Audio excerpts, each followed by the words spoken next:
Hello everyone, मैं अंजलि सिंह। आप सभी का उत्कर्ष चैनल पर हार्दिक स्वागत है। आज मैं आपके सामने लेके आई हूँ कुछ न्यूज़ जिसका हम क्या करने वाले हैं, एनालिसिस करने वाले हैं। क्योंकि बहुत सारे स्टूडेंट्स का क्वेश्चन रहता है कि हाउ टू रीड न्यूज़पेपर, यानी कि न्यूज़पेपर को किस प्रकार पढ़ें। तो सबसे पहले तो हमें एग्जाम के दृष्टिकोण से देखना है कि हमारा यानी कि जो क्वेश्चन पेपर है हमारे, यानी कि जो एग्जाम है, एग्जाम में हमारे फैक्चुअल क्वेश्चन पूछे जाते हैं या फिर एनालिटिकल क्वेश्चन पूछे जाते हैं। तो चूंकि हम लोग सिविल सर्विसेज की तैयारी कर रहे हैं तो हम देखेंगे कि हमारे फैक्चुअल और एनालिटिकल दोनों ही हमारे लिए इम्पोर्टेंट है। तो यहाँ पर अगर हम देखो, आपको दिख रही होगी हमारे सामने एक न्यूज है, मुख्यमंत्री किसान सम्मान निधि स्कीम। तो हम लोग इसमें क्या करने वाले हैं, इसको हम लोग एक बार पढ़ेंगे और फिर देखेंगे कि इसमें से प्रीलिम्स के क्वेश्चन किस तरीके से पूछे जाते हैं, मेंस का क्वेश्चन जो है वो आपका किस प्रकार बनता है। तो आइए स्टार्ट करते हैं। सबसे पहली जो हमारी न्यूज है वो क्या है, मुख्यमंत्री किसान सम्मान निधि स्कीम। यहाँ पर दिया गया है कि वाई इन न्यूज, यानी कि अभी चर्चा में रहने का कारण क्या है। तो हम देखेंगे कि हमारे जो माननीय मुख्यमंत्री महोदय जो हैं उनके द्वारा क्या की गई है, अभी हाल ही में मुख्यमंत्री किसान सम्मान निधि स्कीम जो है इसका क्या किया गया है, इनोग्रेशन किया गया है। तो अब पहली चीज तो हमारे लिए क्या इंपॉर्टेंट रहने वाली है कि ये जो है, यानी इसकी लॉन्च डेट, यानी कि कब क्या किया गया है, इसको स्टार्ट किया गया है। तो ध्यान रखेंगे, ये स्कीम जो है ये स्टार्ट की गई है 30 जून 2024 को। कब की गई है, 30 जून 2024 को क्या की गई है, स्टार्ट की गई है। प्लेस की बात करेंगे, क्योंकि प्लेस भी क्या है, प्लेस भी आपके क्वेश्चन पेपर में पूछा जाता है कि place where it was inaugurated, कहाँ पर यानी कि जो है स्कीम जो है लॉन्च की गई थी। तो अभी हम चूंकि मुख्यमंत्री किसान सम्मान निधि की बात कर रहे हैं तो ये हमारे कहाँ से स्टार्ट की गई है, टॉक से। कहाँ से की गई है, टॉक से। लेकिन चर्चा में रहने का जो मेन कारण है वो क्या है, पीएम किसान सम्मान निधि के लाभार्थियों को जो अभी तक पर एनम 6,000 रुपये जो मिल रहे थे, तो अब उसी में क्या कर दिया गया है, 2,000 रुपये की अतिरिक्त राशि जो है वो क्या कर दी गई है, बढ़ा दी गई है। ठीक है, तो यहाँ पर इसीलिए क्या है, ये आपके चर्चा में रही है। इसके अलावा हम देखें, चूंकि पीएम किसान सम्मान निधि की यहाँ पर बात हमने की है, तो हम देखेंगे कि इसमें से आपके प्रीलिम्स के क्वेश्चन कैसे बनते हैं और मेंस के क्वेश्चन जो है वो आपके किस तरीके से पूछे जाते हैं। तो देखो, सबसे पहले हम बात करें प्राइम मिनिस्टर किसान सम्मान निधि स्कीम की, तो इसमें हम देखेंगे कि कौन से टाइम पीरियड में ये स्टार्ट की गई। तो इसका टाइम पीरियड जो है वो कितना है, आपके 24 फरवरी 2019 को क्या किया गया था, यानी कि ये जो स्कीम है वो लॉन्च की गई थी। दूसरा आपके सामने है प्लेस। कोई भी स्कीम हो, किसी भी स्कीम के बारे में अगर हम पढ़ते हैं, अगर हम नोट्स बना रहे हैं तो इस तरीके से यहाँ पर हम क्या करेंगे कि लॉन्च डेट लिखेंगे, कौन सी डेट को जो है इसका इनोग्रेशन किया गया था। आगे हम प्लेस की बात करेंगे कि कौन से प्लेस से इसको स्टार्ट किया गया था। तो प्लेस की हम बात करें तो ये जो स्कीम है ये कहाँ से स्टार्ट हुई थी, तो ये हुई थी गोरखपुर यूपी से। गोरखपुर जो है वो कहाँ पर लोकेटेड है, तो ये है आपके यूपी में। ठीक है, थर्ड पॉइंट आपके दे रखा है इनोग्रेटेड बाय, यानी कि कोई भी स्कीम है तो हमें ये जानना जरूरी हो जाता है कि किसके द्वारा इसका इनोग्रेशन किया गया है। नाम इंपॉर्टेंट नहीं है, बस ध्यान रखना है कि किसके द्वारा ये स्टार्ट की गई है। तो प्राइम मिनिस्टर जो है उनके द्वारा क्या की गई थी, इसको प्रारंभ किया गया था। आगे सबसे इंपॉर्टेंट जो स्कीम के बारे में हमको ध्यान रखने वाली जरूरी चीज है वो है मिनिस्ट्री, यानी कि मंत्रालय को, हमारे मंत्रालय जो है उसका हमें पता होना चाहिए। तो पीएम किसान सम्मान निधि स्कीम जो है, इसकी मंत्रालय की अगर हम बात करें तो इसका मंत्रालय कौन सा है, तो हम देखेंगे कि मंत्रालय जो है इसका कौन सा है, आपके कृषि एवं किसान कल्याण मंत्रालय। कौन सा है, कृषि एवं किसान कल्याण मंत्रालय जो है उसके द्वारा क्या किया गया है, इसको शुरू किया गया है। ठीक है, आगे पूछ रहा है कि बेनिफिशरीज, यानी कि इसके लाभार्थी कौन है। तो हम लोग एक चीज ध्यान रखेंगे कि 2019 से पहले, यानी कि 2019 से पहले इसमें जो इसके लाभार्थी थे, तो इसके लाभार्थी कौन से, जो भी लघु सीमांत जो भी किसान हैं, यानी कि स्मॉल एंड मार्जिनल जो हैं आपके लैंड होल्डिंग फार्मर्स जो हैं वो क्या थे, इसके लाभार्थी थे। परंतु फिलहाल 2019 के बाद क्या किया गया है, जितने भी किसान हैं, यानी कि अलग अलग कैटेगरी जो है इसमें क्या की गई है, डिवाइड की गई है। तो सभी लघु एवं सीमांत किसानों के अलावा जितने भी किसान हैं उन सभी को क्या किया जाएगा, पीएम किसान सम्मान निधि योजना जो है उससे लाभान्वित किया जाएगा। अगर हम टारगेट ईयर की बात करें तो देखो, यहाँ पर टारगेट ईयर कोई भी अभी तक फिक्स नहीं किया गया है, लेकिन अगर किसी और स्कीम में अगर टारगेट ईयर है तो हम लोग उसके अकॉर्डिंग ध्यान रखेंगे कि उसमें एक फिक्स ईयर जो है कि कब से कब तक ये स्कीम जो है स्टार्ट रहने वाली है, तो उसमें वहाँ पर ये इंपॉर्टेंट होती है। आगे बात कर रहे हैं कि ऑब्जेक्टिव क्या है। कोई ना कोई स्कीम जो है उसका क्या रहेगा, कोई ना कोई मोटिव रहेगा। तो यहाँ पर पीएम किसान सम्मान निधि स्कीम की अगर हम बात करें कि इसका मेन मोटिव क्या है, यानी कि उद्देश्य क्या है, तो उद्देश्य हम देखें तो बेसिकली यहाँ पर उद्देश्य क्या होगा, यानी कि किसानों को क्या करना, फाइनेंशियली सपोर्ट करना। मेन रीजन क्या है कि जितने भी किसान भाई हैं उनको क्या करना है आपको, यानी कि आर्थिक रूप से एक सशक्त बनाना है, ताकि उनकी जो क्रॉप्स हैं यानी कि फसल में क्या कर सके, यानी कि गुणवत्तापूर्ण जो है यानी कि बीजों का उपयोग कर सके। इसी की वजह से ये जो है स्कीम क्या कही गई थी, चलाई गई थी। नेक्स्ट है आपके प्रोविजन।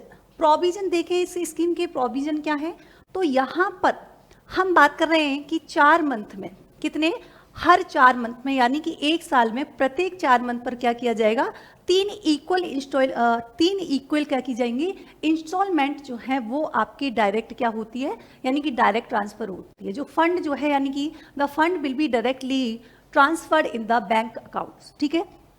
तो यहाँ हमने बात कर ली कि प्रोविजन में एक तो 4 मंथ में क्या होगा, यानी कि 3 बराबर किस्त जो है वो क्या की जाएंगी, यहाँ पर दी जाएंगी। इसके अलावा चूंकि हमने मुख्यमंत्री किसान सम्मान निधि की बात की, तो उसमें 2000 रुपये की राशि जो है वो क्या कर दी गई है, अतिरिक्त बढ़ा दी गई है, ठीक है। आगे हम लोग देखें, अब देखो, अच्छा इसके अलावा हम लोग एक चीज और देखें कि ये पीएम किसान सम्मान निधि योजना जो है सबसे पहले तेलंगाना राज्य जो है वहां पर राइथू बंधु, कौन सी है, राइथू बंधु योजना के तहत लागू की गई। लेकिन अगर देखें कि पूरे भारत में, तो पूरे भारत में की पीएम किसान सम्मान निधि योजना के रूप में क्या है, अभी वर्तमान में लागू है। अब देखो इससे रिलेटेड हमने यानी कि जितना भी ये पढ़ा है, इससे रिलेटेड हमारे प्रीलिम्स के लिए क्वेश्चन क्या बनते हैं, मेंस के प्रोस्पेक्ट से क्वेश्चन क्या बनते हैं, वो हम देखते हैं। देखिए फर्स्ट क्वेश्चन क्या है हमारा, ये हमारा आरएस प्रीवियस ईयर 2021 पे पूछा गया क्वेश्चन है। क्वेश्चन क्या कह रहा है कि सांसद आदर्श ग्राम योजना जो है इसको कब लॉन्च किया गया था, यानी कि यहाँ पर स्कीम जो है उसकी टाइम पीरियड जो है, डेट आपसे पूछी गई है। 2021 का ये क्वेश्चन पेपर है। तो यहाँ पर देखो कब स्टार्ट की गई, तो ये तो 21 का पेपर हो गया। लेकिन अब हमने जो स्कीम पढ़ी है उससे रिलेटेड हम लोग देखेंगे कि कौन कौन से क्वेश्चन हमारे यहाँ पर बनते हैं। तो ये क्या है, आपके प्रीलिम्स के अकॉर्डिंग प्रैक्टिस क्वेश्चन है जो इसी से रिलेटेड क्या होंगे, स्कीम से रिलेटेड होंगे। फर्स्ट क्वेश्चन इज कि राजस्थान सरकार द्वारा मुख्यमंत्री किसान सम्मान निधि की योजना के अंतर्गत कितनी अतिरिक्त राशि जो है वो बढ़ाई गई है, यानी कि हमने क्या बोला है कि how much additional amount has been increased by the Rajasthan government, ठीक है। तो हमने अभी बात की कि पहले ये राशि जो है पीएम किसान सम्मान निधि योजना के तहत कितनी दी जाती थी, 6000 रुपये जो है वो दी जाती थी। इसमें अब क्या कर दिया गया है, 2000 रुपये की अतिरिक्त राशि जो है वो क्या कर दी गई है, बढ़ा दी गई है। तो यहाँ पर हमारा आंसर क्या हो जाएगा, B option should be correct. Next question देखिए, नेक्स्ट क्वेश्चन क्या बनता है यहाँ से हमारे, ये देखिए क्वेश्चन है हमारा कि पीएम किसान योजना के बारे में निम्नलिखित कथनों पर विचार कीजिए। क्वेश्चन भी अलग अलग फॉर्मेट में पूछा जाता है, वहाँ यानी कि सिंगल लाइनर क्वेश्चन था। यहाँ पर आपके सामने 4 स्टेटमेंट दिए गए हैं। इन 4 स्टेटमेंट को आपको पढ़ के बताना है कि इसमें जो है क्या है, आपके करेक्ट कोड क्या है, यानी कि सही स्टेटमेंट आपको चुनना है। पहला स्टेटमेंट क्या कह रहा है कि प्रधानमंत्री किसान सम्मान निधि भारत सरकार द्वारा अपने अंतरिम बजट में, यानी कि ये कह रहा है कि इंटरिम बजट जो है 2019 में आया था, क्या उसके तहत इसको लागू किया गया था। तो पहला स्टेटमेंट तो जो है वो क्या हो जाता है आपके सामने, बिल्कुल करेक्ट हो जाता है, क्योंकि 2019 के अंतरिम बजट में क्या किया गया था, इसको जो है प्रारंभ किया गया था। सेकेंड स्टेटमेंट है कि the scheme took effect from January 2019। तो अभी हमने देखा था कि ये जो स्कीम है, इस योजना ये जो प्रभावी हुई थी, ये कब से हुई थी, तो ध्यान रखेंगे ये योजना जो है कब से प्रभावी हुई थी, ये हुई थी आपके फरवरी 2019 से। इसका मतलब यहाँ पर सेकंड स्टेटमेंट जो है वो क्या हो जाता है आपके बिल्कुल गलत हो जाता है। आइए एक बार थर्ड स्टेटमेंट देखते हैं। यह एक केंद्रीय क्षेत्र की योजना है जिसका 100% जो है वित्त पोषण किसके द्वारा किया जा रहा है, भारत सरकार के द्वारा किया जा रहा है। क्या ये स्टेटमेंट सही है? बिल्कुल सही है, क्योंकि मुख्यमंत्री किसान सम्मान निधि योजना जो है उसके तहत तो केवल 2,000 रुपए की राशि जो है बढ़ाई गई है, लेकिन पीएम किसान योजना जो है वो 100% क्या है, उसका 100% वित्त पोषण जो है वो किसके द्वारा किया जा रहा है, इंडियन यानी कि भारत सरकार के द्वारा इसका वित्त पोषण किया जा रहा है। तो इसका मतलब यहाँ पर ये स्टेटमेंट भी क्या हो जाता है आपके बिल्कुल करेक्ट हो जाता है। फोर्थ स्टेटमेंट देखेंगे कि इसका क्रियान्वयन यानी कि इसका क्रियान्वयन जो है वो कौन से मंत्रालय के तहत किया जा रहा है। तो हम लोग ध्यान रखेंगे कि इट वॉज इम्प्लीमेंटेड बाय कृषि एवं किसान कल्याण मंत्रालय। तो यहाँ पर अभी हमने डिस्कस किया था, इसका मतलब यहाँ पर फोर्थ स्टेटमेंट जो है वो भी क्या है आपके बिल्कुल करेक्ट है। एक बार कोड देखेंगे कि यहाँ पर आपके सामने जो कोड दिए गए हैं उनमें से कौन सा सही है। पहली बात तो अगर आपको इनमें से ये पता चल गया सेकंड नंबर का कि ये योजना जो है फरवरी 2019 में शुरू हुई थी, तो यहाँ पर हमारा ये स्टेटमेंट जो है क्या हो गया था, बिल्कुल गलत हो गया था। तो अगर हम ऑप्शन देखेंगे तो देखो हमको एलिमिनेट भी करना आना चाहिए। अगर हम देख पा रहे हैं जिसमें से भी हमने सेकंड जो है सेकंड स्टेटमेंट जो है हमने क्या कर दिया, गलत कर दिया। यानी कि फर्स्ट में भी देखिए यहाँ पर हमने अगर सेकंड स्टेटमेंट गलत कर दिया तो हमारे पास एक ही स्टेटमेंट बचता है, कौन सा आपके, केवल 1, 3 और 4। तो यहाँ पर हमारा आंसर जो है वो क्या हो जाएगा, डी ऑप्शन जो है बिल्कुल करेक्ट हो जाएगा। नेक्स्ट क्वेश्चन देखिए इसी से रिलेटेड कि प्रधानमंत्री किसान सम्मान निधि योजना की शुरुआत जो है वर्ष 2019 में यूपी के कौन से स्थान से की गई थी। तो यहाँ पर हम प्लेस की बात करें तो प्लेस भी काफी इंपॉर्टेंट होता है, जो कि आपके यानी कि जो एग्जाम है उसमें पूछा जाता है। तो देखिए अभी हमने डिस्कस किया कि ये स्कीम जो है वो कहाँ से शुरू की गई थी, यूपी के गोरखपुर से क्या की गई थी, इस स्कीम को जो है लॉन्च किया गया था। ठीक है, तो यहाँ पर हमारा क्या हो जाएगा, B option should be correct. Okay, next question देखिए, नेक्स्ट क्वेश्चन क्या है। नेक्स्ट क्वेश्चन की बात करें, अब देखो यहाँ पर ये हमने बात की कि प्रीलिम्स के अकॉर्डिंग जो है यहाँ से आपके किस तरीके के क्वेश्चन जो है वो पूछे जा सकते हैं। अब बात आती है कि मेन आपके जो आरएस यानी कि मेंस एग्जाम जो है उसमें किस तरीके से क्वेश्चन जो है स्कीम से पूछा जाता है। सबसे पहली बात तो यानी कि हमारे सिलेबस में एक लाइन लिखी हुई है, यानी कि श्रमिकों से संबंधित जो भी भारत सरकार के द्वारा या फिर राजस्थान सरकार के द्वारा जो भी स्कीम चलाई जा रही है वहां से आपके क्वेश्चन आएगा। ठीक है, क्वेश्चन किस प्रकार से पूछा जा सकता है, देखिए अगर हम बात करें इसी स्कीम की कि पीएम किसान सम्मान निधि योजना जो है इस पर क्या करनी है, आपको संक्षिप्त टिप्पणी कीजिए। अब डिपेंड करता है कि अगर हमको ये पूछा गया है, अगर हमको ये 2 मार्क्स में पूछा गया है यानी कि 2 ही मार्क्स में इसका आंसर हमको देना है, तब तो हम क्या करेंगे, केवल हम शॉर्ट में लिखेंगे कि ये जो स्टार्टेड यानी कि प्रारंभ कब की गई है, तो प्रारंभ की जो डेट है वो हम लिख देंगे 24 फरवरी 2019। कब लिख देंगे, 24 फरवरी 2019 और ब्रैकेट में लिख देंगे क्या, गोरखपुर। ठीक है, ये यहाँ पर लिखना जरूरी है अगर 2 मार्क्स में हम लोग दे रहे हैं इसको। नेक्स्ट इसमें हम लोग करेंगे कि उद्देश्य क्या है, तो सिंपल सा लिखेंगे क्या करना कि किसानों को क्या करना, एक आर्थिक आधार प्रदान करना है। क्या करना है, आर्थिक आधार केवल उनको प्रारंभ करना है। और इसके अलावा एक चीज और लिख देंगे जो इसकी मेन इंपॉर्टेंट चीजें यानी कि प्रोविजन क्या है इसके, तो प्रोविजन में क्या आ जाएगा, प्रोविजन में आ जाएगा कि यहाँ पर 4 यानी कि 4 मंथ में जो है क्या दी जाती है, 3 इक्वल इंस्टॉलमेंट जो है वो क्या दी जाती है, बराबर मात्रा में आपके खाते में डायरेक्ट ट्रांसफर की जाती है। तो ये आपके 2 नंबर के हिसाब से क्वेश्चन हो जाएगा। अगर इसी को हमने पूछ लिया है 50 वर्ष में अगर पूछा गया ये क्वेश्चन है, तो 50 वर्ष के अकॉर्डिंग क्या हो जाएगा, अगर आप इस तरीके से जहां हमने स्टार्टिंग की थी इस तरीके से ये पूरा जो है इस तरीके से अगर बना के आते हो आप लोग फॉर्मेट, तो इसमें आपके जो है मार्क्स क्या हो जाते हैं, मार्क्स आप आराम से गेन कर सकते हो। इसमें मार्क्स जो है आपके डिडक्ट नहीं होते हैं, क्योंकि कोई भी स्कीम हो, जरूरी नहीं है कि पीएम किसान सम्मान निधि योजना के तहत ही आपको यही लिखना है। किसी भी प्रकार की कोई भी स्कीम हो, उस स्कीम को हमें इसी फॉर्मेट में क्या करना है, इसी फॉर्मेट में एक्सप्लेन करना है, चाहे आप नोट्स बनाएं चाहे आपके मेंस का क्वेश्चन हो। ठीक है, तो ये हमने देखा। तो यहाँ पर मैंने बताया कि मेंस के अकॉर्डिंग यहाँ पर 2 प्रकार के क्वेश्चन जो हैं वो आपसे पूछे जा सकते हैं। इसके अलावा देखिए, इसके अलावा यहाँ से और क्या बनता है, यहाँ से इस प्रकार से भी क्वेश्चन पूछा जा सकता है। चूंकि मैंने अभी आपको बताया कि आपके मेंस के सिलेबस में दिया हुआ है श्रमिकों से संबंधित आर्थिक योजनाएं जो है भारत सरकार के द्वारा या राजस्थान सरकार के द्वारा जो भी चलाई जा रही है। मान लीजिए आपसे 50 शब्द में क्वेश्चन पूछ लिया गया कि किसानों के कल्याण के लिए कृषि एवं कल्याण विभाग के द्वारा क्रियान्वित प्रमुख योजनाओं का उल्लेख कीजिए। तो अब देखो, किसानों से संबंधित योजना पहली तो अभी हमने डिस्कस की है, क्या आ जाएगा, पीएम किसान सम्मान निधि योजना आ जाएगी। दूसरी हम बात करेंगे तो और कौन सी स्कीम जो है वो श्रमिकों से संबंधित चल रही है, यानी कि फार्मर्स के लिए जो स्कीम चलाई जा रही है।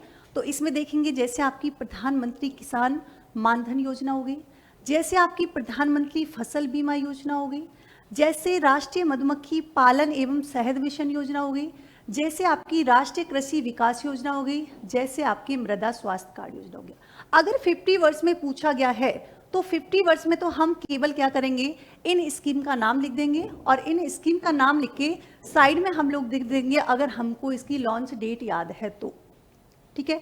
लेकिन अगर यही क्वेश्चन हमसे आपके लिए 100 वर्ड्स में पूछा जाए तो 100 वर्ड्स में पूछे जाने पर हम क्या करेंगे, इनका वर्णन भी आपको करना पड़ेगा।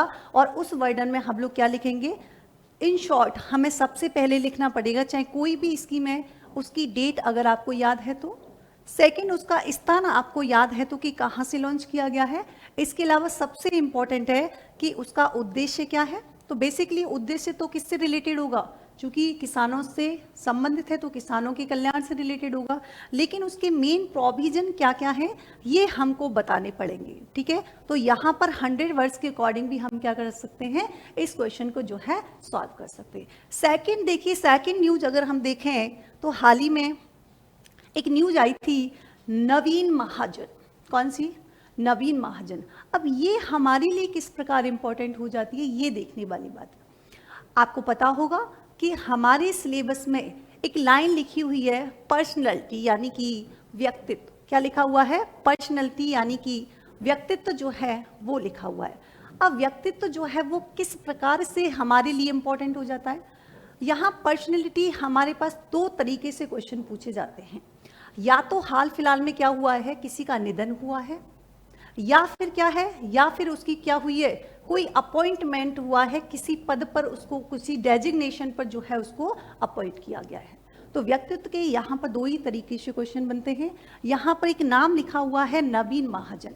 अब ये नवीन महाजन जो हैं वो कौन है, तो हम देखेंगे आगे कि यहाँ पर देखिए ये जो फोटो लगी हुई है और यहाँ पर मैंने लिखा है कि वाई इन न्यूज, यानी कि चर्चा में अभी क्यों रहे।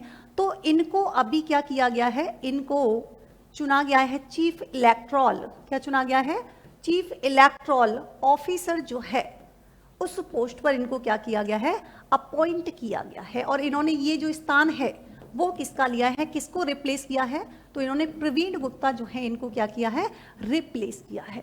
अब बात आती है यहाँ पर हम देखें कि सेक्शन 13A जो है, यानी कि आपको पता होना चाहिए कि चीफ इलेक्टोरल ऑफिसर जो है वो होता कौन है, उसके कार्य क्या होते हैं। फर्स्ट चीफ इलेक्शन ऑफिसर जो है वो कौन था, तो सबसे पहला इंपॉर्टेंट चीज क्या है कि रिप्रेजेंटेशन ऑफ पीपल एक्ट 1950, यानी कि जन प्रतिनिधित्व अधिनियम 1950 की जो धारा है 13A, 13A में साफ साफ कहा गया है कि यहाँ पर यानी कि क्या होगा, एक मुख्य निर्वाचन अधिकारी जो है अपॉइंट किया जाएगा। आधे से ज़्यादा स्टूडेंट जो है कंफ्यूज रहते हैं कि मुख्य चुनाव आयुक्त और मुख्य चुनाव अधिकारी जो है वो सेम रहते हैं, दोनों डिफरेंट हैं। ध्यान रखेंगे, हम लोग जो है इनको डिस्कशन करेंगे कि कैसे जो है हम लोग इनको डिवाइड करके आपको बताएंगे कि दोनों में डिफरेंस क्या होता है।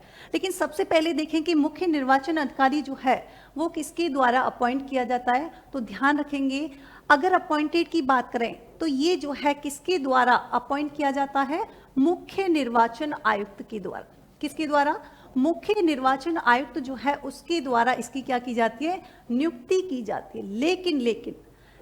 लेकिन ये जो है परामर्श किससे करना पड़ता है, स्टेट गवर्नमेंट जो है उससे क्या लेनी पड़ेगी, परमिशन लेनी पड़ेगी, अनुमति लेनी पड़ेगी, तब जाकर क्या होगा, यहाँ पर मुख्य निर्वाचन अधिकारी को क्या किया जाएगा, अपॉइंट किया जाएगा।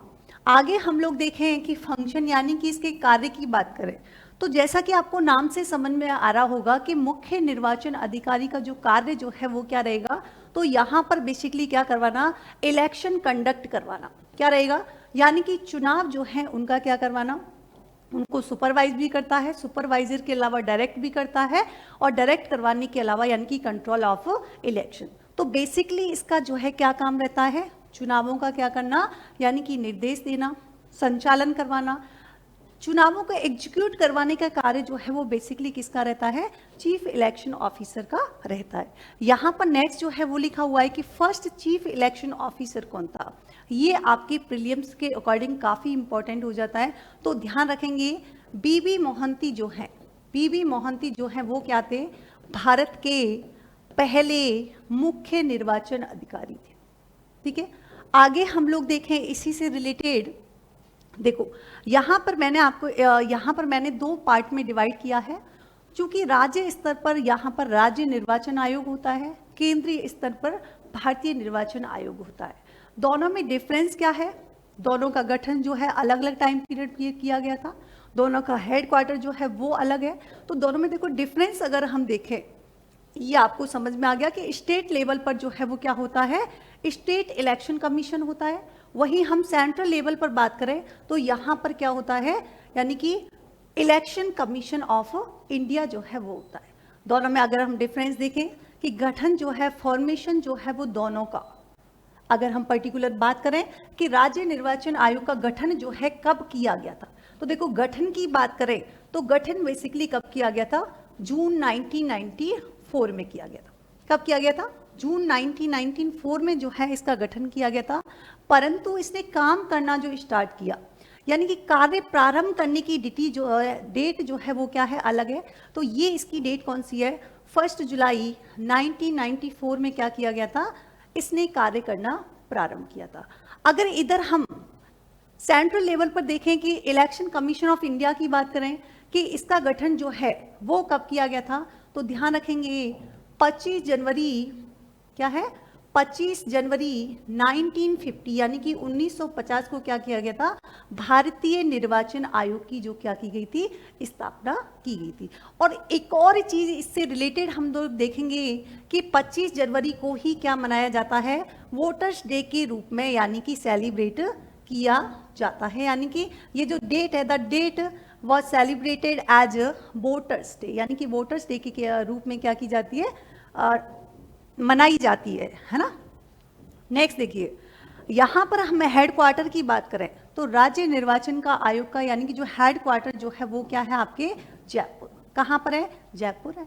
लेकिन अगर वही हम भारतीय निर्वाचन आयोग की बात करें तो इसका हेडक्वार्टर जो है वो कहाँ पर है, आपके दिल्ली में। कहाँ पर है, दिल्ली में जो है वो इसका हेडक्वार्टर है, यानी कि मुख्यालय है। आगे देखें, टाइप की बात करें कि ये जो है राज्य निर्वाचन आयोग जो है और केंद्रीय निर्वाचन आयोग जो है उसका टाइप क्या है। टाइप का पूछने का मतलब यहाँ पर क्या है कि ये जो है किस प्रकार की संस्था है, तो ध्यान रखेंगे यह एक प्रकार का स्वायत्त संवैधानिक निकाय है। यानी कि ये क्या है, एक तरीके से संवैधानिक निकाय है। संवैधानिक निकाय से मतलब क्या है, जिसका कॉन्स्टिट्यूशन में जिसको क्या किया गया है, मेंशन किया गया है, संविधान में जिसका उल्लेख किया गया है। तो ध्यान रखेंगे। और उसी तरीके से देखें कि भारतीय निर्वाचन आयोग जो है ये भी क्या है, तो ये भी क्या है, आपके ऑटोनोम यानी कि कॉन्स्टिट्यूशनल बॉडी जो है वो भी है आपकी निर्वाचन आयोग जो है।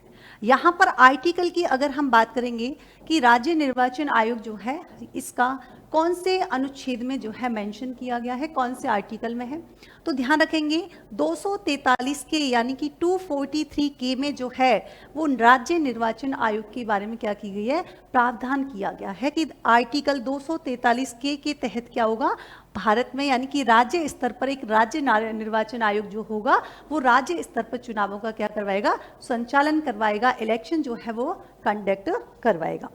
अगर हम बात करें कि भारतीय निर्वाचन आयोग जो है वो कौन से अनुच्छेद में है, तो ध्यान रखेंगे यहाँ पर ये कौन से अनुच्छेद में है, 324 से लेकर 329। कब तक है, 324 से लेकर 329 में किसकी बात की गई है? केंद्रीय निर्वाचन आयोग जो है उसके बारे में क्या किया गया है? उल्लेख किया गया है। आगे हम लोग देखेंगे कि इलेक्शन के बेस पर इन दोनों में डिफरेंस क्या है। तो देखिए, राज्य निर्वाचन आयोग जो है वो बेसिकली पंचायती राज इंस्टीट्यूशन जितनी भी है, यानी कि पंचायती राज संस्थाओं के चुनाव जो करवाता है वो तो करवाएगा राज्य निर्वाचन आयोग। और वहीं अगर हम बात करें कि भारत निर्वाचन आयोग यानी कि केंद्रीय निर्वाचन आयोग जो है वो किसके चुनाव जो है कंडक्ट करवाएगा, तो ध्यान रखेंगे ये करवाता है एक तो प्रेसिडेंट के साथ ही साथ ये आपके करवाता है वाइस प्रेसिडेंट के अलावा यानी कि इलेक्शन करवाने का कार्य रहता है किसका? पार्लियामेंट का। किसका रहता है? पार्लियामेंट का भी इलेक्शन करवाता है। इसके अलावा हम लोग देखेंगे कि विधानसभा यानी कि राज्य विधानमंडल जो है उनका चुनाव करने का कार्य भी किसके द्वारा किया जाता है? केंद्रीय निर्वाचन आयोग के द्वारा किया जाता है। यहां हमने दोनों में डिफरेंस देखा कि राज्य स्तर पर एक जो कमीशन होता है राज्य निर्वाचन आयोग, और वहीं केंद्रीय स्तर पर होता है केंद्रीय निर्वाचन आयोग। बाई चांस दोनों में कभी डिफरेंट पूछ लिया जाए तो आप लोग इस तरीके से भी टेबल बना के दोनों में क्या बता सकते हो, दोनों में अंतर जो है वो आप स्पष्ट कर सकते हो। इसके अलावा और अगर हम दोनों में थोड़ा सा अंतर देखें कि कार्य क्या है, देखो फंक्शन जो है बेसिकली सेम रहने वाले हैं, क्योंकि राज्य निर्वाचन आयोग जो है मैंने आपको बताया कि वो किसके चुनाव करवाएगा? पंचायती राज संस्थानों के, जबकि यहाँ पर केंद्रीय निर्वाचन आयोग जो है वो किसके इलेक्शन करवाता है? तो वो यहाँ पर राष्ट्रपति, इसके अलावा उपराष्ट्रपति, क्योंकि ये आपके प्रीलिम्स के हिसाब से इंपॉर्टेंट हो जाता है कि किस किस के इलेक्शन यानी कि कौन सा प्राधिकरण जो है राष्ट्रपति, उपराष्ट्रपति, संसद और राज्य विधानमंडल के चुनाव करवाता है। तो हमारा आंसर जो है क्या हो जाएगा? केंद्रीय निर्वाचन आयोग हो जाएगा। तो राष्ट्रपति, संसद, उपराष्ट्रपति और इसके अलावा यहां हम देखेंगे राज्य विधानमंडल जो है उनके इलेक्शन करवाता है। इसके अलावा अच्छा बेसिकली और काम क्या होता है, तो यहाँ पर देखेंगे कि हम इलेक्टोरल रोल जो है उनको प्रिपेयर करने की जिम्मेदारी भी किसकी होती है, यानी कि ये जो कमीशन बने हुए हैं ये करते हैं। वोटर लिस्ट भी क्या है? वोटर लिस्ट को बनाने का कार्य भी यानी कि निर्वाचन आयोग के द्वारा किया जाता है। इसके अलावा हम लोग देखेंगे कि नामांकन के लिए यानी कि अपॉइंटमेंट, नॉमिनेशन के लिए जो डेट जो फिक्स की जाती है वो भी निर्वाचन आयोग के द्वारा जो है फिक्स की जाती है। इसके अलावा देखिए, अगर मान लो चुनाव की सार्वजनिक सूचना देनी है तो इसका जिम्मेदारी भी किसकी रहेगी? रिस्पॉन्सिबिलिटी जो है चुनाव आयोग की रहेगी। यहाँ पर हम लोग देखेंगे कि अगर हमको पोल के लिए एक फिक्सेशन यानी कि फिक्सेशन ऑफ टाइम चाहिए तो भी वो किसका कार्य रहेगा? निर्वाचन आयोग का जो है कार्य रहेगा। अब यहाँ पर दिया गया है स्ट्रक्चर, यानी कि अगर हम दोनों के स्ट्रक्चर यानी कि संरचना की बात करें तो दोनों में अंतर क्या है? राज्य निर्वाचन आयोग के संदर्भ में अगर हम इसको देखें तो हम देखेंगे कि ये क्या है? आपकी 1 मेंबर बॉडी है। कितनी है? 1 मेंबर बॉडी है। इसका मतलब क्या हुआ कि ये जो है किस प्रकार का निकाय है? ये है आपके एक सदस्यीय। क्या है? एक सदस्यीय जो निकाय है। इसका मतलब क्या हुआ कि यहाँ पर जो है एक मुख्य निर्वाचन आयुक्त होगा जो कि राज्य निर्वाचन आयोग के अध्यक्ष के रूप में क्या करेगा? कार्य करेगा। अगर वही हम देखें सेंट्रल लेवल पर देखें कि केंद्रीय निर्वाचन आयोग की अगर हम बात करें तो यहां पर इसका स्ट्रक्चर में कौन कौन होता है?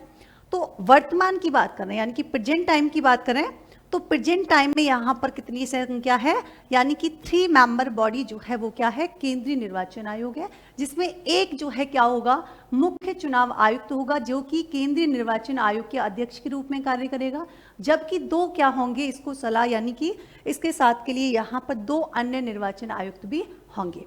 अब बात आती है कि राज्य चुनाव आयोग का जो मुख्य निर्वाचन आयुक्त है उसकी नियुक्ति जो है वो किसके द्वारा की जाएगी? तो ध्यान रखना, यानी कि ही वॉज इलेक्टेड बाय, किसके द्वारा किया जाएगा? He was elected by governor, यानी कि he is elected by governor. किसके द्वारा अपॉइंट किया जाता है? तो ये तो अपॉइंट किया जाता है राज्यपाल के द्वारा, जबकि केंद्रीय निर्वाचन आयोग का जो मुख्य निर्वाचन आयुक्त जो होता है और बाकी के अन्य निर्वाचन आयुक्त जो होते हैं वो किसके द्वारा अपॉइंट किए जाते हैं? तो वो प्रेसिडेंट के द्वारा क्या किए जाते हैं? अपॉइंट की जाती। तो ये दोनों में डिफरेंस है। आगे अगर हम देखें कार्यकाल की बात करें कि दोनों का जो है यानी कि टर्नओवर क्या रहता है, कार्यकाल क्या रहता है। तो राज्य निर्वाचन आयुक्त जो है उसका कार्यकाल रहता है 5 वर्ष, कितना रहता है 5 वर्ष 65, कितना रहेगा 5 इयर्स और 65, यानी कि जो भी इनमें से पहले हो या तो 5 वर्ष इसको हो जाए या फिर 65 वर्ष की अगर इसकी आयु हो जाती है तो क्या हो जाएगा, ये अपने पद से हट जाएगा। वहीं अगर हम बात करें कि केंद्रीय निर्वाचन आयुक्त यानी कि केंद्रीय निर्वाचन जो है वहां पर मुख्य निर्वाचन आयुक्त की कार्यकाल कितना रहता है, तो ध्यान रखेंगे यहां पर जो है ये टाइम पीरियड रहेगा 6 वर्ष और यहां पर 65 वर्ष या इनमें से जो भी क्या हो, जो भी पहले हो। अब देखो यहां पर अगर हम देखें कि प्रथम मुख्य निर्वाचन आयुक्त अगर राज्य स्तर पर देखें तो राज्य मुख्य निर्वाचन आयुक्त जो है वो सबसे पहले कौन से थे, तो ध्यान रखेंगे सबसे पहले मुख्य निर्वाचन आयुक्त कौन थे, अमर सिंह राठौड़। कौन थे, अमर सिंह राठौड़ जो है वो क्या थे, राज्य के प्रथम मुख्य निर्वाचन आयुक्त थे, ना कि अधिकारी। यहां पर अगर हम देखें कि केंद्रीय मुख्य निर्वाचन आयुक्त जो है वो सबसे पहले कौन रहे थे, तो ध्यान रखेंगे फर्स्ट नंबर के कौन थे, सुकुमार सेन जो है वो क्या रहे थे, भारतीय निर्वाचन आयुक्त, यानी कि मुख्य निर्वाचन आयुक्त जो है वो ये रहे थे। ठीक है, आगे देखिए हमको अगर हम इसके स्ट्रक्चर की बात करें, ये टेबल जो है वो काफी इंपॉर्टेंट है कि आपको पता होना चाहिए कि सबसे पहले यानी कि लेवल की स्तर की बात करें कि स्ट्रक्चर जो है वो किस तरीके का होता है। तो देखिए सबसे ऊपर यानी कि सबसे ऊपर कौन होता है, यहां पर होता है चीफ इलेक्शन कमीशन, यानी कि एक क्या है, क्या रहेगा, मुख्य निर्वाचन आयुक्त रहेगा। उस मुख्य निर्वाचन आयुक्त को यानी कि क्या करने के लिए, इसके सपोर्ट करने के लिए, सपोर्ट सहयोग करने के लिए यहां पर एक मुख्य निर्वाचन अधिकारी जो है वो क्या किया जाएगा, अपॉइंट किया जाएगा। और ये कौन होता है, आपके सचिव भी होता है, या हम इसको सचिव भी कहते हैं। इसी को यानी कि इसी के नीचे एक और अधिकारी होता है जिसे हम क्या बोलते हैं, डिप्टी चीफ इलेक्शन ऑफिसर बोलते हैं, या इसी को हम बोलते हैं क्या, डिप्टी सेक्रेटरी। इसके नीचे इसको यानी कि सहायता प्रदान करने के लिए यहां पर कुछ क्या होते हैं, यानी कि असिस्टेंट सेक्रेटरी होते हैं। इसी को देखो यहां से राज्य यानी कि जिला यहां से शुरू होता है मेन, तो यानी कि ग्राउंड लेवल पर कार्य जो है वो यहां से स्टार्ट होता है कि जिला निर्वाचन अधिकारी जो है वो इसके नीचे होता है। जिला निर्वाचन अधिकारी के नीचे कौन लगे होते हैं, रिटर्निंग ऑफिसर जो है वो होते हैं। ये किसी जिला के यानी कि जिला मजिस्ट्रेट जो है वो किसके रूप में कार्य करते हैं, रिटर्निंग ऑफिसर के रूप में इनको क्या किया जाता है, अपॉइंट किया जाता है। यानी कि अगर मान लीजिए लोकसभा के चुनाव हैं तो लोकसभा के चुनाव के रूप में तो जिला मजिस्ट्रेट को क्या किया जाएगा, रिटर्निंग ऑफिसर के रूप में अपॉइंट किया जाएगा। अगर मान लो विधानसभा के चुनाव हैं तो विधानसभा के चुनाव के लिए किसी उप जिला मजिस्ट्रेट को क्या किया जाएगा, रिटर्निंग ऑफिसर के रूप में अपॉइंट किया जाएगा। और ये प्रत्येक चुनाव से पहले रिटर्निंग ऑफिसर को क्या करना पड़ता है, अपॉइंट करना पड़ता है। इसकी सहायता के लिए यहाँ पर कौन होते हैं, यानी कि यहाँ पर होता है असिस्टेंट रिटर्निंग ऑफिसर भी होता है। और सबसे नीचे यानी कि जहां पर चुनाव जो है कंडक्ट करवाए जाते हैं वहां पर कौन होता है, बूथ लेवल अधिकारी, यानी कि बूथ लेवल ऑफिसर जो है ये सबसे नीचे आपके क्या कर रहा होता है, सबसे नीचे जो है मतदान करवाता है। ये क्या है, आपके स्ट्रक्चर है, यानी कि संरचना जो है पूरी किस प्रकार से चुनाव होते हैं, कौन किसकी सहायता करता है, तो ये स्ट्रक्चर एक दिया गया है। ये टेबल जो है आपके लिए काफी इंपॉर्टेंट है। इसके अलावा देखिए हम आगे देखें कि अब हम अगर क्वेश्चन देखें कि प्रीवियस ईयर में क्या क्वेश्चन पूछा गया है, यहां से किस प्रकार का क्वेश्चन पूछा गया था, और अभी हम जो प्रैक्टिस करने वाले हैं क्वेश्चंस की वो भी हम इसी से, यानी कि था तो इश्यू किसका था, करंट अफेयर का था, लेकिन हम यहां से क्वेश्चन निकालेंगे किसके लिए, प्रीलिम्स के लिए और मेंस के लिए। अब देखो पहले क्वेश्चन पूछा गया था कि राजस्थान का राज्य चुनाव आयोग है, सही उत्तर बताना है। तो अभी हमने डिस्कस किया है, ये क्या है, एक संवैधानिक निकाय है। संवैधानिक निकाय से मतलब क्या है कि जिसका संविधान में उल्लेख है। और अभी हम लोगों ने बात की कि राजस्थान का राज्य चुनाव आयोग जो है ये क्या है, आर्टिकल 243 क में क्या है, इसका मेंशन किया गया है, इसका उल्लेख जो है वो किया गया है। लेकिन अगर आपको क्वेश्चन पूछ लिया जाए कि राजस्थान का राज्य चुनाव आयोग जो है उसकी स्थापना किसके तहत की गई थी, किसके अंडर में की गई थी, तो ध्यान रखेंगे इसकी स्थापना जो है राजस्थान पंचायती राज, किसके, राजस्थान पंचायती राज एक्ट, यानी कि राजस्थान पंचायती राज अधिनियम 1994 1994 की धारा यानी कि सेक्शन जो है कौन सा है 120। वापस बोल देती हूं कि राजस्थान राज्य चुनाव आयोग जो है उसका गठन राजस्थान पंचायती राज अधिनियम 1994 की धारा 120 के तहत क्या किया गया था, इसका गठन जो है वो किया गया था। तो यहां पर हमारा आंसर क्या हो जाएगा, सी ऑप्शन जो है वो आपके करेक्ट हो जाएगा। नेक्स्ट क्वेश्चन देखिए जो हम प्रैक्टिस करने वाले हैं इसी से रिलेटेड क्वेश्चन क्या है कि राज्य निर्वाचन आयोग के बारे में निम्नलिखित कथनों पर विचार कीजिए एवं सही निर्णय का चुनाव दीजिए। यानी कि consider the following statements about the state election commission and क्या करना है आपको, करेक्ट आंसर जो है वो बताना है। आपके सामने दो स्टेटमेंट दिए गए हैं, दोनों में से बताना है क्या दोनों सही है या केवल एक सही है या केवल दो सही है या फिर दोनों ही सही नहीं है। अब देखो अभी चूंकि आपने पढ़ा है तो पहला स्टेटमेंट आप लोग देखेंगे कि क्या ये इलेक्टोरल रोल जो है इसको प्रिपेयर करता है, यानी कि राजस्थान की पंचायती एवं नगर पालिकाओं के चुनाव के लिए निर्वाचन सूची तैयार करता है। तो बिल्कुल सही बात है, अभी हमने डिस्कस किया कि राजस्थान चुनाव आयोग जो है वो किसके, पंचायती राज के चुनाव करवाता है कंडक्ट। तो पंचायती राज में कौन कौन से, पंचायतों के लिए भी करवाता है और नगर पालिकाओं के चुनाव जो है वो भी करवाता है। तो इसका मतलब ए तो यहां पर क्या हो जाएगा आपके सही हो जाएगा। सेकंड स्टेटमेंट देखें कि मुख्य निर्वाचन आयुक्त का कार्यकाल 5 वर्ष होता है क्या, हाँ बिल्कुल होता है। अभी हमने डिस्कस किया कि इसका जो टेन्योवर हुआ है कितना होता है 5 इयर्स या फिर 65 इयर्स, इनमें से जो भी पहले हो वो इसका क्या होता है कार्यकाल होता है। तो हमारा यहां पर आंसर क्या हो जाएगा, सी ऑप्शन जो है बिल्कुल आपके सही हो जाएगा। नेक्स्ट क्वेश्चन देखिए इसी से रिलेटेड और किस प्रकार के क्वेश्चन जो है वो आपके बनते हैं। देखिए राजस्थान राज्य निर्वाचन आयोग से संबंधित निम्नलिखित कथनों पर विचार कीजिए। यहां पर आपके सामने वापस से दो स्टेटमेंट दिए गए हैं। पहला स्टेटमेंट कह रहा है कि राजस्थान राज्य निर्वाचन आयोग का गठन जो है दिसंबर 1994 में हुआ था क्या, यानी कि इसके फॉर्मेशन की बात कर रहे हैं कि इसका फॉर्मेशन जो है दिसंबर 1994 में हुआ था क्या, सही बात है ये नहीं। अभी हमने डिस्कस किया था कि फॉर्मेशन जो है वो तो इसका हुआ था जून 1994 में। अगर यहां पर पूछा जाता कि कार्य प्रारंभ कब से किया गया तब हमारा आंसर आ जाता 1 जुलाई 1994 में। चूंकि यहां पर केवल फॉर्मेशन की बात की है तो यहां पर फॉर्मेशन जो है वो जून 1994 में किया गया। तो यहां पर पहला स्टेटमेंट तो आपकी क्या हो जाता है, बिल्कुल गलत हो जाता है। सेकंड स्टेटमेंट देखेंगे कि इसमें एक सचिव होता है जो राज्य का मुख्य निर्वाचन अधिकारी भी होता है, क्या ये सही है क्या। अभी हमने कहा कि भारतीय सचिव यानी कि आईएएस अधिकारी जो है वही क्या होता है, यानी कि मुख्य निर्वाचन आयुक्त जो है वो भी अपॉइंट किया जाता है। तो यहां पर आंसर देख लीजिए आप क्या हो जाएगा, सी ऑप्शन जो है वो आपके करेक्ट हो जाएगा। देखिए इसी से रिलेटेड और क्वेश्चन अगर हम देखें कि निम्नलिखित में से कौन भारत की पहली महिला मुख्य चुनाव आयुक्त थी। पहला कोई भी हो, चाहे प्रथम पुरुष हो या प्रथम महिला हो, दोनों ही आपके एग्जाम की दृष्टिकोण से क्या है, दोनों ही इंपॉर्टेंट है। तो आपको पहली महिला भी पता होना चाहिए। तो ध्यान रखेंगे प्रतिभा देवी पाटिल जो है ये तो हमारी क्या थी, प्रथम राज्यपाल रही थी। ठीक है, क्या रही थी, प्रथम राज्यपाल। मीरा कुमार की अगर बात करेंगे तो ये जो है क्या रहे थे, लोकसभा के प्रथम अध्यक्ष, यानी कि लोकसभा के स्पीकर जो है प्रथम स्पीकर ये रहे थे।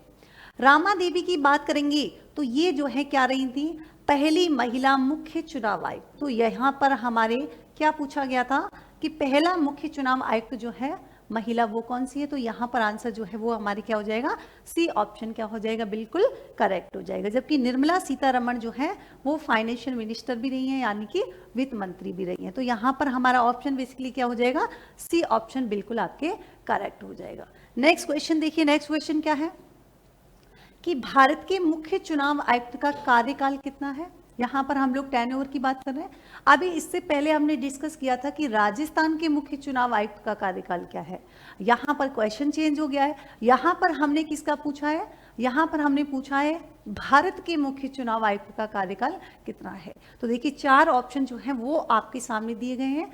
4 में से आपको एक जो है करेक्ट कोड जो है वो आपके चुनना है। यहाँ पर ई ऑप्शन जो है वो भी क्या हो गया है, वो एक और शामिल कर लिया गया है, अनुत्तरित, यानी कि अगर आपको छोड़ना है या करना है तो भी आपको फिल करना पड़ेगा। तो यहाँ पर देखिए, अभी मैंने आपको बताया कि राज्य मुख्य निर्वाचन आयुक्त जो है उसका कार्यकाल कितना रहेगा, 5 वर्ष 65 वर्ष रहेगा। जबकि भारत के मुख्य निर्वाचन आयुक्त की हम लोगों ने बात की कि इसका जो टर्नओवर जो है कितना रहेगा, 6 ईयर या फिर 65 ईयर्स, जो भी इनमें से पहले होगा वो क्या हो जाएगा इसका कार्यकाल। तो यहाँ पर हमारा ऑप्शन क्या हो जाएगा, डी ऑप्शन बिल्कुल सही हो जाएगा। नेक्स्ट क्वेश्चन देखिए, नेक्स्ट क्वेश्चन क्या बनते हैं यहाँ से।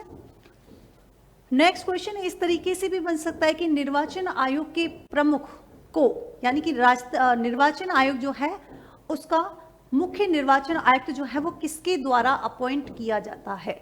तो मैंने आपको अभी बताया कि अगर हम बात करें, यहाँ पर केवल निर्वाचन आयोग की बात की है, हमने मेंशन नहीं किया है कि राजस्थान निर्वाचन आयोग या फिर केंद्रीय निर्वाचन आयोग, लेकिन हम इसको निर्वाचन आयोग है, इसका मतलब हम लोग समझेंगे केंद्रीय यानी कि सेंट्रल लेवल की बात कर रहा है। तो यहाँ पर अभी मैंने आपको बताया कि यहाँ पर मुख्य निर्वाचन आयुक्त जो है उसका चुनाव यानी कि उसका अपॉइंटमेंट जो है वो किसके द्वारा किया जाता है, ये किया जाता है भारत के राष्ट्रपति के द्वारा। किसके द्वारा, भारत के राष्ट्रपति के द्वारा क्या किया जाता है, इसका जो है अपॉइंटमेंट यानी कि इसकी नियुक्ति की जाती है।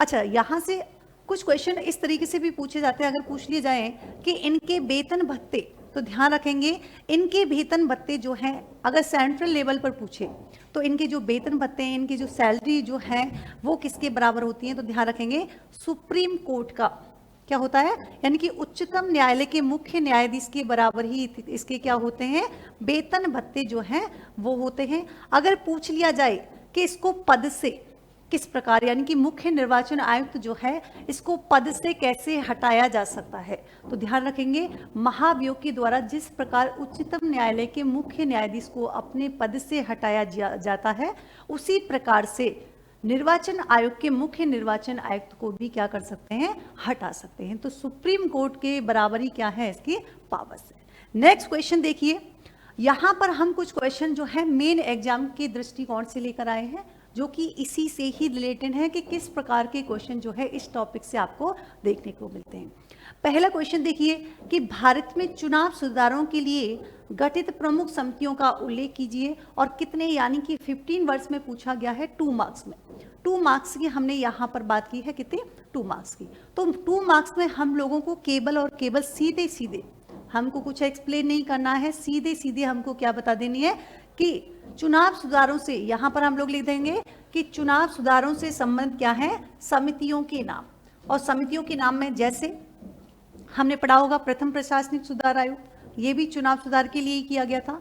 उसके अलावा जैसे बोहरा समिति हो गई, बोहरा समिति बाद में डिटेल में कभी हम लोग डिस्कस करेंगे, बोहरा समिति हो गई। जैसे एक समिति थी तारकुंडे समिति, कौन सी, तारकुंडे समिति, तारकुंडे समिति, तारकुंडे समिति।